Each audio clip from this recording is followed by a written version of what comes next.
and we'll get started.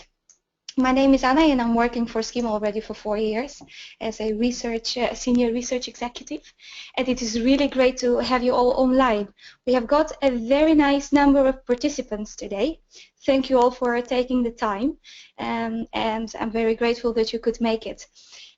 We are still waiting for a couple of participants to join. However, as we only have 30 minutes, it's pretty short. I suggest we get started, and I hope I'll be able to inspire you all and provide you with some great input on conducting market research with patients. I prefer to make it, to give a live presentation, because then I can see your faces and we can interact.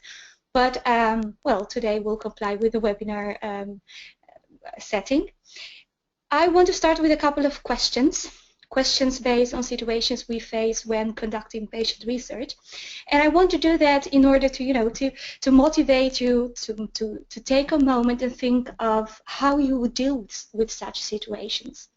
Think about, for instance, that you are conducting this interview and your respondent broke down in tears and desperation in an in-depth interview, and instead of asking the questions in your discussion guide, you spent the time consoling him or her. Also think about the situation when you are trying, for many weeks to get a specific respondent to participate in your research, and finally you get the sad news that she has passed away. It happened, unfortunately. Or that he or she is so sick that they actually cannot participate. And in terms of techniques, try to think of, trying to use certain projective techniques in your research, but your respondent could not understand or relate to what you are asking. Again, these are scenarios that regularly come up in medical market research with patients, which makes, may make researchers think that it is complex and overwhelming, which, to be honest with you, it is to a certain extent. And those of you who have conducted market research among patients are aware of that. That's because we are often looking for insights from patients with sensitive stories, male conditions, female conditions, severe illnesses, cancer patients, paralysis, MS, erectile dysfunction. And as such, the stories can be heartbreaking and intense, to such an extent that it can, the level of depth and emotional impact can be overwhelming for both the respondent, the patient, but also for the researcher, to the point where it can jeopardize the whole research objective and even the continuation of the research. So today I'm going to talk about patient research and present you with a number of learnings that you might want to consider when conducting market research with patients, which will give you even more valuable input and deeper insights, because in fact this is what we are all looking for, isn't it, when conducting market research with patients. We want real stories. We want to hear the story behind the appearances. We want to hear patients' experiences. Just to be clear with you, it is not the goal of this presentation, to profile a new way of conducting market research, but again, only to share best practices throughout the research process to effectively handle, manage, and also stay inspired when conducting qualitative market research with patients. And, well, I should manage this as well. We will start. We have organized these key learnings into 4 categories which follow the project life cycle, namely the study design, recruitment, moderation, and the presentation of the results. And let us start with the beginning, namely the study design. What we often see and experience is that there is sometimes very little connection between the study design and the type of participant, so your final respondent. And our advice is to consider your target group. Try to visualize them and their participation in relation to your methodology and techniques. You will then realize that, in fact, the success of your approach is very much dependent on your target group. And to guide you in your decision, we suggest considering 4 tips ask yourself these questions, such as how mobile are your patients? This question will guide you in deciding upon the type of interviews you want to conduct. Will those be interviews in central location, or will you finally choose to conduct telephone depth interviews, with WebEx or webcam, or even an online survey? And if central location is really necessary, we encourage you to stay open and flexible in your approach. Let's say you organize, a whole day with different type of respondents, specialists, nurses, caregivers, and the participation of the patients would make it all complete. We all want to shine when clients are in central location. But if the patient cannot make it to the facility, we experience that there are different ways of dealing with it. Think about, for instance, of a second moderator who could travel to a patient's home and can join the patient at home and stream live their interview by making use of internet and webcam. There are many ways of dealing with this nowadays as the technology has advanced, and it provides us with many ways of dealing with it. Secondly, ask yourself how sensitive the research topic is. Is your research on erectile dysfunction, urinary incontinence, or constipation? Depending, of course, on the objectives and the expected output, we recommend to choose for an online discussion in the form of, for instance, online bulletin board, online focus groups, rather than organizing face-to-face interviews or face-to-face focus groups. Why? Well, because we have learned that this helps to create an open atmosphere, and this is really necessary because it enables patients suffering from such conditions to discuss their condition, frustrations, and their needs without losing face. And losing face is very important for them towards, their fellow sufferers, but also toward you or, the client or the moderator. Thirdly, ask yourself how their future looks like. This is not only very important for the whole discussion, the whole interview, but it helps you to decide upon the techniques that you might want to use, or you might want, simply to avoid using in your research. Because if you want to keep respondents engaged until the end of the interview and avoid distress, you will have to carefully choose the techniques that you will use, especially those involving future thinking or abstract projective techniques. Patients are in continuous struggle with their illness, or the acceptance of their condition, and they hope for new treatment. Having them think of what the future could bring can be very challenging and confronting, because some of them do not even know whether they have a future. Some of them do not know what their future means. We often hear, especially in oncology area, patients mentioning that they know they will pass away at a certain moment. And reaching this point in the conversation might be very confronting for them. This could mean, that some patient may choose not to answer the question, or finally burst into tears, being very emotional, or just stop participating.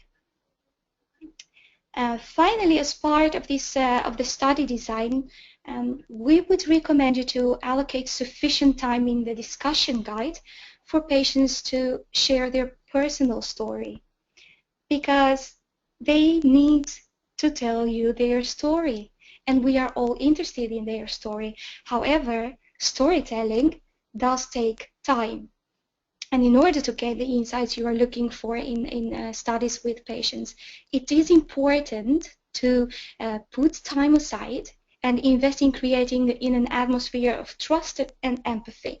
Listen to the story that changed patients' life.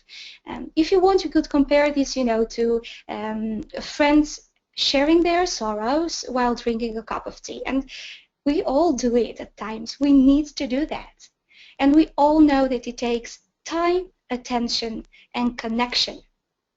And taking time to build rapport and create a relaxed atmosphere, on the one hand, enables the moderator to access patients' stories, and on the other hand, it will naturally engage patients in the discussion.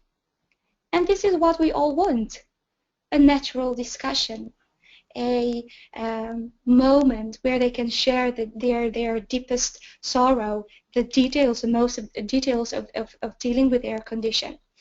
And while you maybe have the tendency, you know, to put aside the normal 5 minutes for your discussion guide, for the warming part of your discussion guide, I would encourage you and I would recommend to take like 15 minutes for it, because it takes time.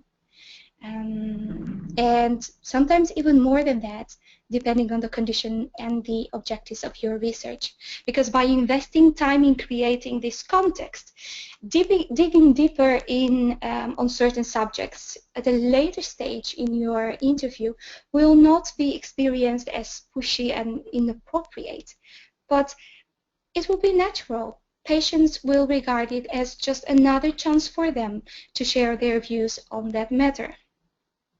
So this is quite a lot of information on the study design, and I am aware that, you know, there could be so much more that could be shared and discussed here, but given the time, I will move to the next step, namely recruitment. However, I want to remind you of the possibility of typing in your questions, and hopefully at the end of the webinar I'll have time to tackle a couple of them.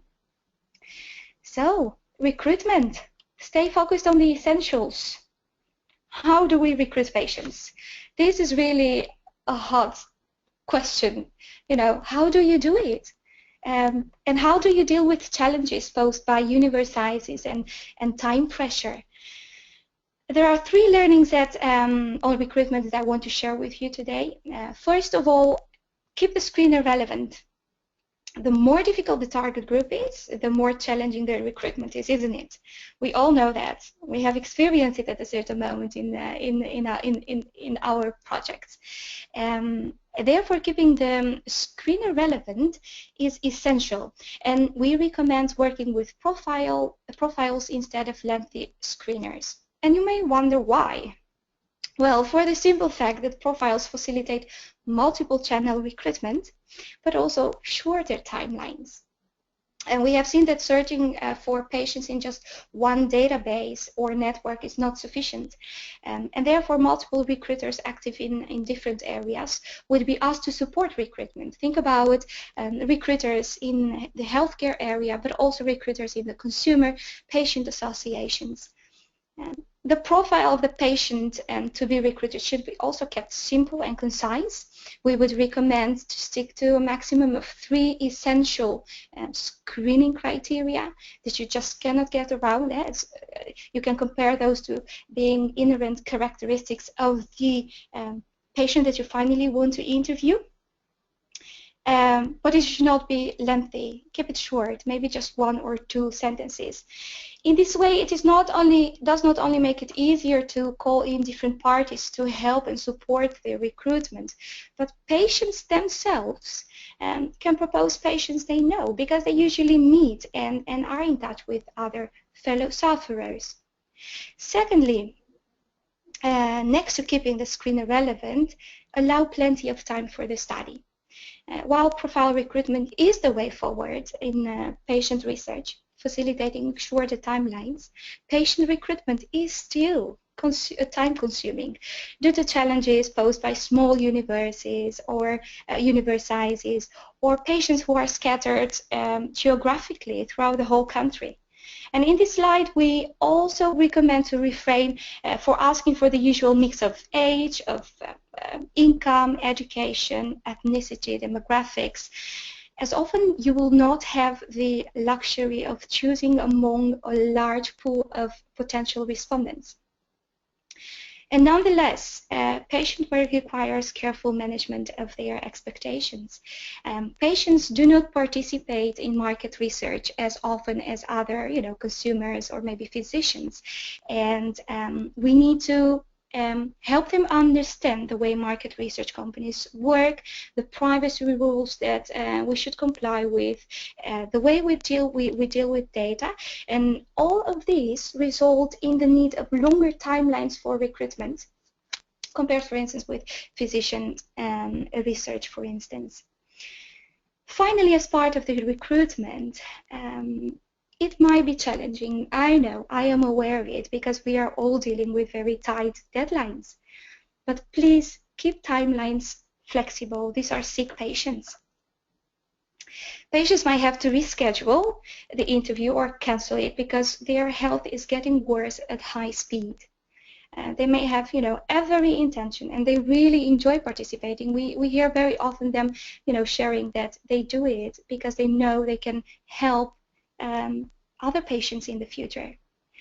However, they may wake up that morning and feel very ill, feel horrible, or their chemo session has been rescheduled, or maybe they have just got bad news conversation in the hospital.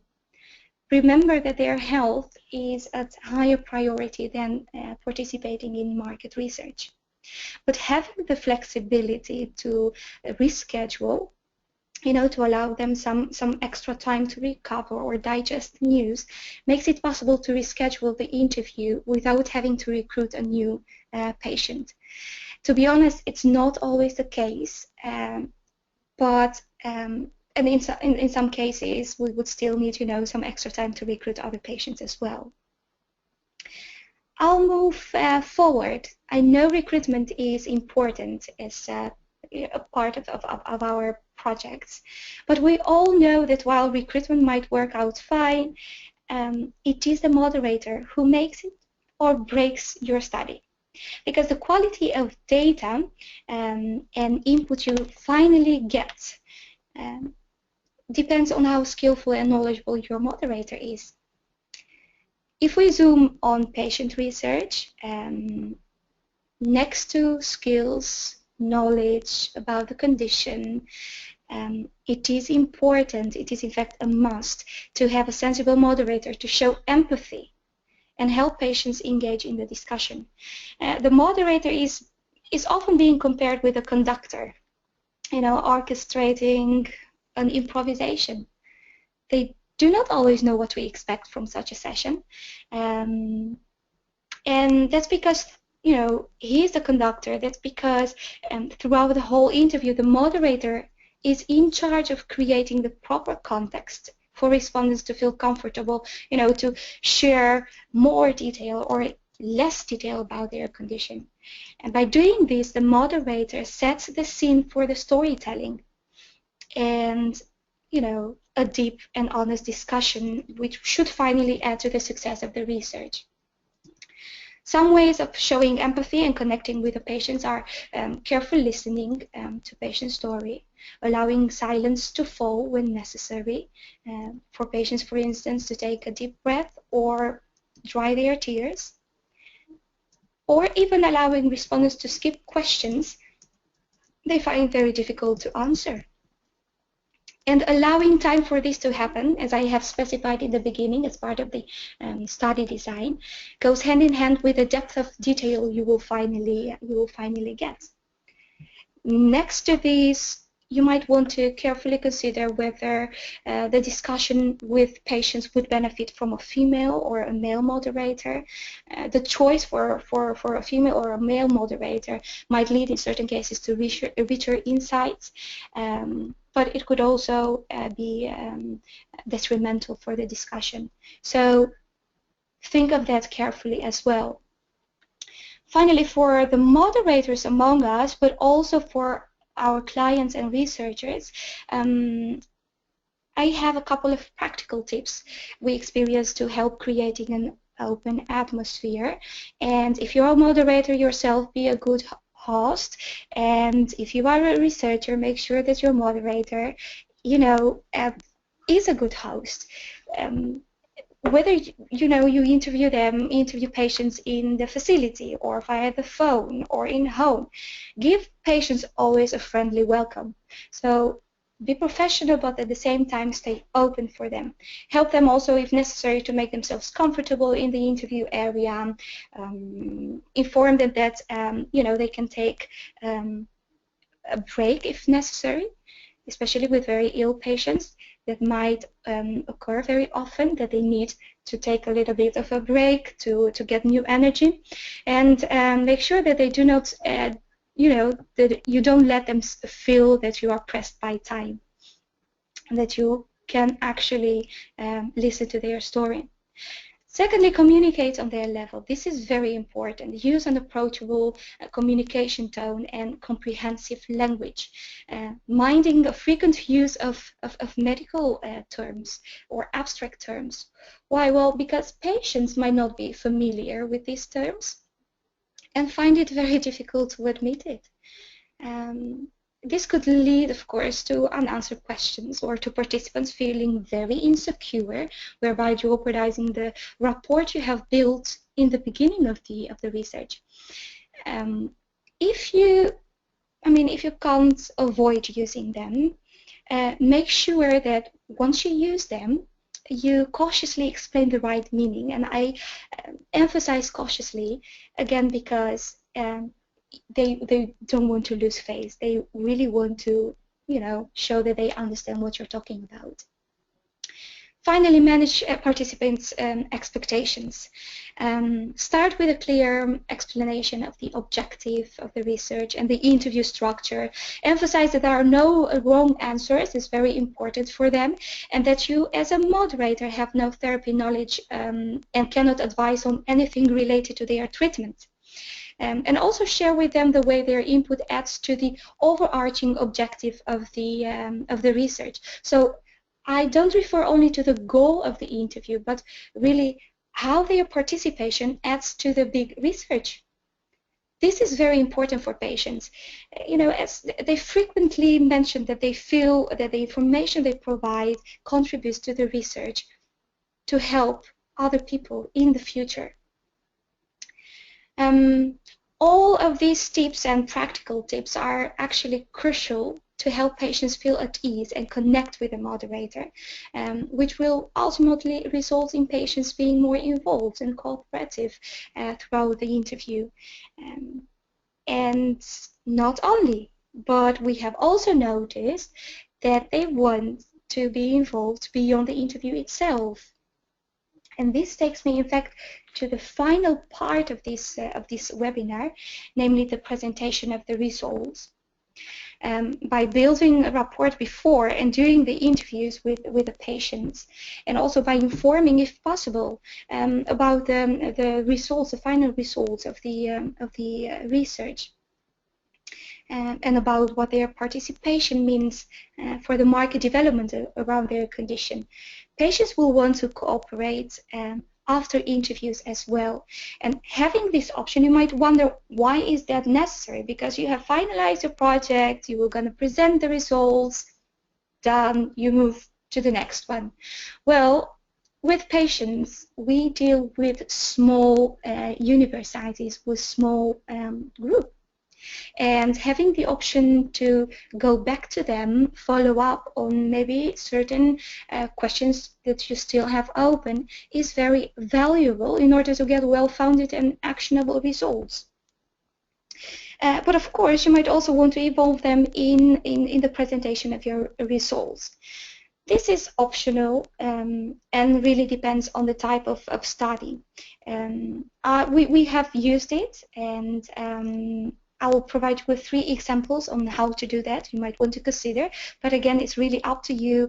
It's whether the client and their legal department allows you to do so. But here they are. A live presentation via a video conference of patients during the immersion sessions or presentation. And this is very impactful and ensures key stakeholders deeply understand the patient experience. Again, if not bound by the legal department, your clients will have experienced firsthand what it is like to be the patient, have heard from the patient himself, the patient journey from the first presentation till the follow-up, and have heard also the experiences of dealing with their condition. So you won't have to tell all of that yourself, to present your interpretation of how that looks like, but you will have it firsthand. And in order to make this more interactive, you could also collect questions from your audience, from the clients, before the actual participation. This will make it even much more interesting for the patient. Secondly, think about video diaries. If you feel like the live participation of just one patient may be restricting the different stories you have heard and you want to present, video diaries may be the outcome. And they work. Because not all patients have the same story. Not all patients experience their condition and treatment in the same way, due in large part to the individual behavioral traits. Everybody has a different experience. It's very subjective. By using pieces of video diaries of different type of patients as part, for instance, of your segmentation studies, will raise internal awareness of the impact the disease, the condition has on different type of patients. Finally, think of brainstorming sessions. If your client has a follow-up study, or if you have a follow-up study, and you first need patients' input before you actually decide on how to move forward, brainstorming sessions seem to be very successful. Patients, again, are very interested in participating in market research, are keen on helping, especially if they know they support future developments. What we often hear from the participants is that they really like doing that. It's on the one hand, them being asked to do something, but secondly, them doing something for the next generation. Having them involved in brainstorming sessions make patients feel involved and motivate them to participate, not only in the preparation session, but also in the main study. If you and your client decide finally, to have a main study, and you will get the right and most up-to-date input you can use for your follow-up study. This brings me, in fact, almost to the end of those 30 minutes. But before I wrap up, as I have got at the end of the presentation, I'm going to leave you with this last thought. I see and I forget, I hear and I remember, I do and I understand. And I hope this will motivate you to apply the learnings I have just shared with you and understand how your research can benefit from them. So I actually want to encourage you to do in order to understand. Okay, well, that was it from my side, and I'm looking to Katie. She has given me a couple of questions here. Okay. Are there loads of questions? No, not really, but not sure if we have still time to... I see here one question. Yeah, one. I think we can do one question, and then we will follow up with those of you who have asked other questions. I see a question on recruitment. So I will read it. How do you exactly recruit those patients? You mentioned different channels, but can you share some more details on that? Could you tell a bit more about profile recruitment you talked about? Well, profiles, as mentioned, are really the way forward in recruiting patients. Not only patients, but you can also think about physicians, which are very difficult to find, KOLs, payers. Profiles should consist of 2 or 3 essential screening criteria. You can compare it to a kind of a brief but exact description of your patient. Keep it short and concise, no longer than 2 lines. It is therefore essential for you as a researcher to really know your target group. Who are they? Who is the patient that you actually want to talk to at the end of the research? Once you have finalized the profile and you have also got a short and clear objective of the research, what we will do, we would approach different type of recruiters. Again, they could be active in healthcare, but they could also be active in consumer health. They could be active in consumer work as well. what they do, the way they work, they can match that profile with their own database, or source respondents via respondent profile via social media. Think about LinkedIn, but also think about Facebook. There are many ways of checking, the profile. Then what they do, they make a soft pre-selection based on their own database, upon which the target group is presented with a profile. So once they have identified, let's say, a couple of potential respondents, these respondents would receive the profile. If they identify it, if they match the profile, what we do, we will check the screener with them to ensure that they are the right respondents, and then it is a matter of planning the interview with them. So it saves a lot of time rather than going through lengthy interview screeners. And when you are working with lengthy screeners, it makes it also more difficult to make use of different channels, because have 5 recruiters working with a 5-page screener. It's challenging. Yeah, I think that's really the way we profile work, and it saves time, but it also provides more respondents. So I really hope that I have answered your